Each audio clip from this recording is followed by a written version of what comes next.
Most pro players agree that Ashrah is a top tier character, but why exactly is that? Let's hop into training mode and find out. In celebration of Halloween Day, when I'm recording this, I even have Ashrah wearing the Halloween colors, purple and orange. So without any further ado, let's get right into it. Alright, first up we have the attack strings. Because Ashrah's special moves are secondary, very similar to Johnny Cage. This character lives and dies by her attack strings, so the good news is her strings are really strong. And look at this, we can finally map the buttons. It's been over a month, but we can finally map the buttons in Mortal Kombat 1. Alright, first up we have Cleanse Soul, hits 3 times, and the final hit can be special cancelled, or you can summon a cameo, which is also good. However, what's it like on block? That's super important. -7, so safe, but barely safe. That's pushing it. What's the second hit like on block? 0, neutral. That is much better. Next up we have Playful Prickle, and this string is so interesting. Look at that. It puts the opponent in a crumple state, and I think it's also safe on block, which is wild. Yeah, -7, so low risk and a really high reward. It leads to a full combo. Check this out. Ooh, the damage. Yeah, this string is godlike, and one of my favorite things about Ashrah because it's so unique. How many other characters have a string that puts the opponent in a crumple state? It's so unique to her. But okay, next up we have Raising Spirits, hits 3 times, launches the opponent away, and if you have an ambush cameo, it can actually extend combos. However, if you don't have an ambush cameo, you can always summon on the second hit, which hits low by the way, so a good mix-up against players that just don't fight many Ashrahs. But then what's it like on block? Let's see. Unpunishable at -6. Yeah, that's one more reason that Ashrah is fantastic. She has great reward and very low risk. Almost everything she does is safe. Next up is Dancing Blade, hits twice, ends in an overhead, so that could be great when paired with Frost and other cameo characters that hit low. And what's it like on block? Let's see. Completely safe at -5. Next up we have Heaven's Light, another one of Ashrah's really great strings. Look at this first hit. It's a low and you can't hit the sword, so it's a disjointed hitbox. That's what the pros call it. But in simple terms, it means I hit you and you can't hit me. That's one reason Ashrah is fantastic. She's hitting you with the sword and her sword cannot be hit by the opponent. It doesn't have a hurt box. In other words, it's a fantastic footsie tool. You can back out of the opponent's range, catch him in the feet, hit him with a cameo, and then dash in for a full combo. This low is so good in the neutral. And then for the cherry on top, you guessed it, the final hit is safe on block at -7. But now finally it's time for Soaring Demon. Ashrah's overhead, 23 frames, which is technically reactable, but trust me, it lands so much more often than you think. And on top of being a mix-up, it also leaps over a lot of attacks due to Ashrah's animation. So yeah, it's a mix-up and also avoids a lot of low-hitting moves. And for the cherry on top, you can special cancel it to extend combos or use a cameo. However, you can't do a regular attack. You don't recover in time. However, even so, this overhead is your go-to way to extend combos most of the time and leads to some beefy damage. And now just for fun, what's it like on block? Is it safe? No, -11. However, look at the distance. If spaced correctly, it may as well be safe on block. And now last but certainly not least, we have God's Will. This string is really good. The first hit, 12 frames, that is really good for a mid. Well, actually it's average, but some characters have 13 and 14 frame mids, so having a 12 frame one is great. And then the second hit is an overhead and can be special canceled to extend combos, which is awesome. With the right cameo, it could be a 50-50. And then finally, the third hit is completely safe on block, and with the right cameo, you can actually extend combos and keep things going. But it can't be special canceled, so it must be an ambush cameo. Like I said, last but not least, this mid, very fast at 12 frames, second hit special cancelable, you get the idea. It's a really good string. But now it's time for the aerial strings. First up, we have Critical Chris. This string is my go-to because it hits 3 times and can be special canceled. Or in other words, it does good and reliable damage. I actually forgot what the other strings do, so Chris Push. What's Chris Push? Oh, okay, it's just 2 hits, but it does some decent damage. Can I special cancel the second hit? Yeah, I can. Is that more damage than Critical Chris? No, not even close. Not even close. Okay, then we have Blessed Boot. Okay, what's Blessed Boot about? Okay, just 3 hits once again. Does that do more damage than Critical Chris?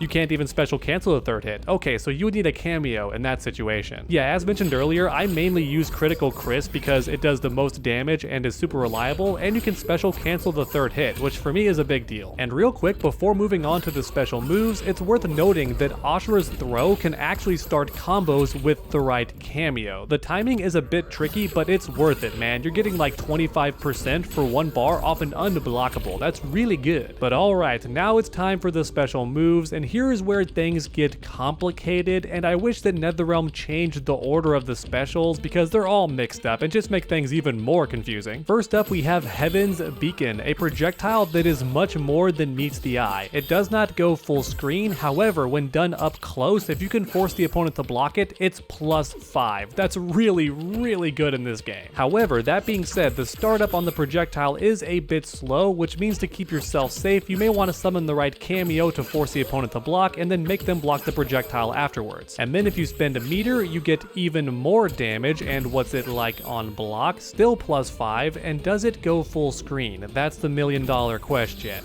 It does, so that's the main reason you would spend bar, just because you want it to go full screen. Otherwise, the damage difference is not really worth it. But then we have Astral Projection, one of Ashrah's best moves, and it gets really, really complicated. So at the basic level, it just does damage and is good for ending combos. And then on top of that, you can also do it in the air, so once again, great for ending combos. But then, if you hold it down during the attack, you actually switch sides with the opponent, and this also goes for the air version, but keep in mind the damage is slightly reduced. But okay, here's where things get awesome. If you hold down the button, you can travel even further, or you can actually cancel it and stay where you are, kind of like a feint. Oh, and did I mention this attack goes through projectiles? Because yeah, it goes through projectiles, and that's why Ashrah is so cool. She is a counter zoner with this move. It's really good, and the fact she can cancel it is even better. Literally, the only downside about this move is it's very unsafe on block at -13. However, the good news is it's also your armor attack if you want to spend a meter, so it's your get off me tool. Next up, we have God's Wrath. This move is far more straightforward. It hits several times to do some decent damage. And then if you want to spend some meter on it, you get even more damage and launch the opponent high into the air, which is great for extending combos with the right cameo.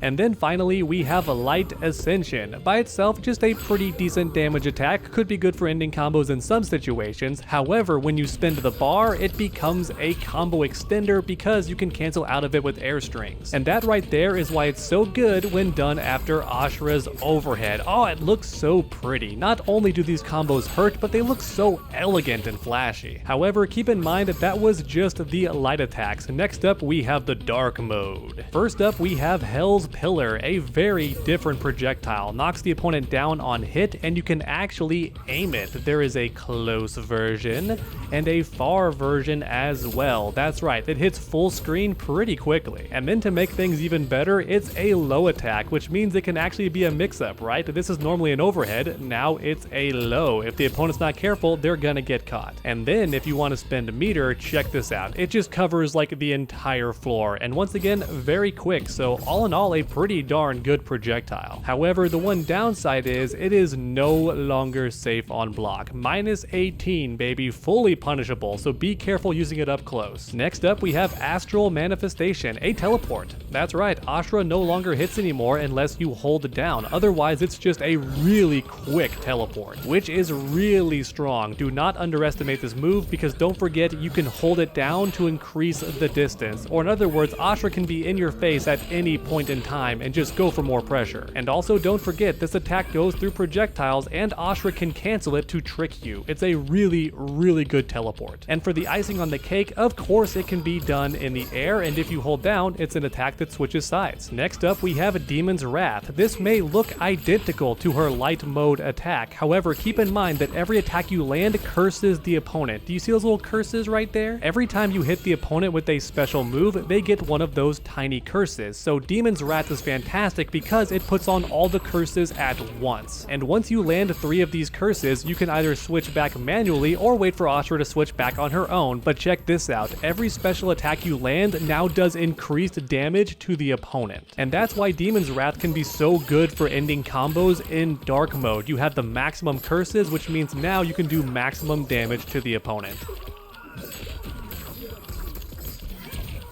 But now finally we have a Dark Ascension, very similar to the light version. The only difference is now you can curse the opponent. Outside of that, it's pretty much identical to the light version. But finally, there's one more interesting thing worth mentioning about Ashrah. A lot of her stuff cannot be broken in a combo. Look at this, the first hit of Demon's Wrath is unbreakable in the combo. Same is also true for Spirit Slice, unbreakable in a combo for the first time, and it's not just dark mode, it's light mode too. If you're willing to spend spin bar with Ashrah, a lot of her attacks are unbreakable, which is super interesting. I know some characters like Natara have unbreakable specials, but Ashrah has like 6, which is really good. And now finally, it's time for the Fatal Blow, a big swiping attack. What's the hitbox on this thing actually? I'm gonna tell Reptile to jump because I'm not sure how high this thing hits. Oh, it hits really high. I would say even at the peak of the opponent's jump, it will hit them if they're close enough. So yeah, it's pretty much a giant wall. And there you have it, everyone. Ashrah is definitely a top 10 character, if not top 5, and now you know why. If you watch tournament matches, you're gonna see a lot of Ashrah because this character has so many things going for her. Yeah, you get the idea. Ashrah is really good. If you haven't played her yet, I highly recommend you start because she is just a blast. Her combos are easy to learn. She has great footsies, great specials. She's just so much fun. But let me know your thoughts in the comments below. How do you feel about Ashrah? Do you love her? Do you hate fighting her? Grab that keyboard and make your voices heard. And then while you're down there, leave a like if you enjoyed the video. It really does help my channel out a ton. And finally, finish that combo by subscribing and ringing that bell so you never miss any future videos. Make sure to come back next time, and as always, stay underdog.